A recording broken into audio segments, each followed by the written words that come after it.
With CapCut, you're able to automatically generate captions for your video. To do that, go up to the top here and click on Captions. And here you can adjust the spoken language of your video, whether you want bilingual captions. You can auto-highlight keywords and also identify filler words. To generate captions, just click on Generate here. And CapCut will automatically generate captions for your video. Let's go ahead and give it a second to finish up. And as you can see on my timeline, we have a new track here, and this is where all of my captions for my video are going to be. Now, auto captions are great, but it's bound to get stuff wrong when transcribing. So if something is wrong, like I can see here, it says it's home to over 17 animals from around the world. That wouldn't be a super impressive zoo. So I want to change this to 1,700 animals from around the world. To do that, I'll double click on the text here in my timeline. And then I can simply correct it here by changing 17 to 1,700.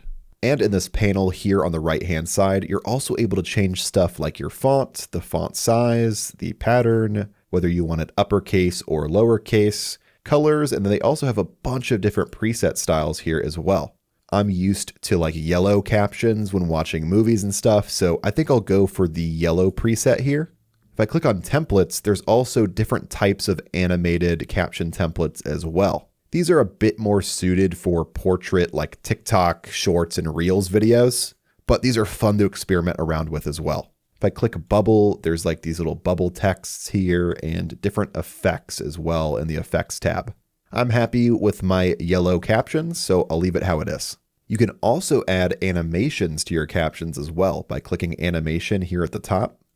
And here, similar to before with the video animations, we have in, out, loop, and captions. Let's click captions and see what's available to us here. So here we have bounce out, spring, color overlay, all sorts of different presets. You can play around with these and see which ones work. Sometimes they do have some issues. Like for example, if I click on spring, it is home to over 1,700. You can see it kind of struggle with that because I added in 1,700 earlier. So sometimes there are some errors like this. So I'm going to decide to do no animations for my captions, but definitely something fun to experiment around with.